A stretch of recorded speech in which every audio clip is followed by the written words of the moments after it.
All right, welcome to my channel and to this video, which starts right now. Today we're going to be looking at how we can prep PVC and actually glue PVC together. You'll watch me do it. And for context, I am rebuilding a P-trap for a shower renovation that I'm doing. I need to make sure my P-trap aligns, my drain aligns really well with the new shower pan.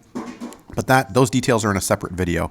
So what I'm doing here, before I glue everything, I need to dry fit all my PVC pipe together in the exact location that I want them to be. Because once you glue things, there's no undoing it. You're going to have to go buy new pieces. So with all my pieces dry fit and installed the way I want them to snugly, I'm going to make some marks. Now those are arbitrary. You can call them whatever you want, just as long as you can remember how to align them later once you go to glue them. Now, when you unfit or undo the dry fitting, you might have some PVC. This is more of a handy little tip here that's stuck together. So to get them unstuck, you can use your vise, a hammer, and then you'll find some type of, I happen to have a 2-inch drill bit for my 2-inch pipe with rounded corners that I'm able to knock that out. I did a separate video on that if you want to search and watch me do that in more detail.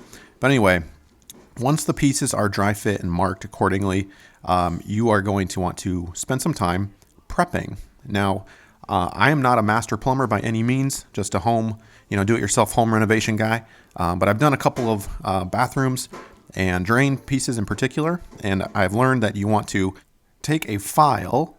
I've got a couple of them here, a flat one and a round one. And I want to be able to basically file down the outer edges. Notice my technique here. I'm not going back and forth. I'm going forward and lifting it up all in one direction. You basically want to make sure that you don't have any shards of PVC sticking out, creating gaps for water or whatnot to exit. All right, so once they're properly prepped, we can take our primer.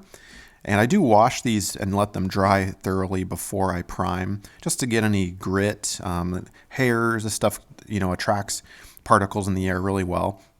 And I'm going to coat my inner pipe first. You don't have to do it first. You could do the other one first.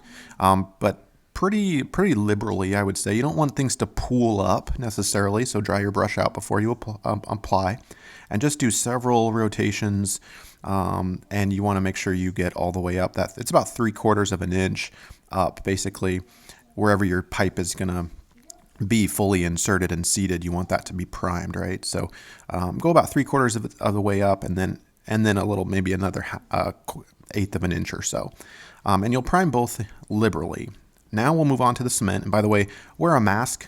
This stuff is highly toxic and does not feel good breathing in. If you can avoid it, get a respirator.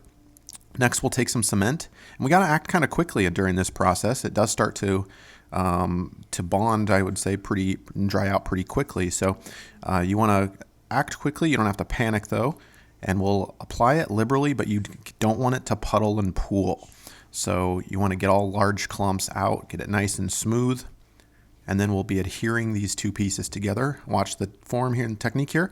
We'll press it in and then rotate slightly, about 1/4 of a turn or so. And make sure they're aligned properly, and then press down. You'll notice the PVC pipe actually lifting up as the chemical reaction happens and the bonding forms. So put pressure on it, and you want to hold it, depending on the temperature, ambient temperature, for about 30 seconds.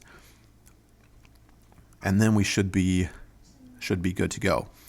The instructions state about 15 minutes to handle it, and then about 2 hours for a pure cure, an absolute curing time. So before you run water in it, wait a couple of hours or so. Again, that will depend on your temperature. If it's colder, it should take longer. All right, so we'll do the same thing, and we'll continue to rebuild that P-trap with the correct alignment. Take your time. If you mess things up, you've got to start it all over again, in this particular job anyway. All right, now we're going to be actually adhering this full piece to the existing drain pipe within the floor. So just a quick note here, if you're thinking about doing this, I have previously made a cut. Now this is a separate cut, but you get the point. We have a really jagged, nasty piece of PVC. And so before you just pop on the new PVC, you're going to want to make sure you prep that piece as well. So I have a little pipe metal ring that ensures, with a sander, that ensures that it's nice and square. You want to make sure everything is square, right, on a cut pipe. And then, of course, I will take my file like I did before and make sure those outer edges don't have any jagged pieces sticking up. Now I'm going to take my Dremel tool with a little soft piece of wool on the end and try to brush away any existing not only PVC particles that might be sticking up, but some of the grime that might be affecting, and basically clean it, make sure it's nice and smooth on the outside. There might be some existing cement and primer on there too if you made your cut too close to the coupler or whatnot. So with that piece fully ready and primed or prepped, we can prime it and cement it just like we did in the prior step, making sure your alignment is good to go, holding it strongly for 30 seconds. Don't let it pop out or move. And that is basically the process. So hopefully this video has been helpful for you. For more do-it-yourself home projects, and I also do home product reviews on occasion, be sure to subscribe. Thanks.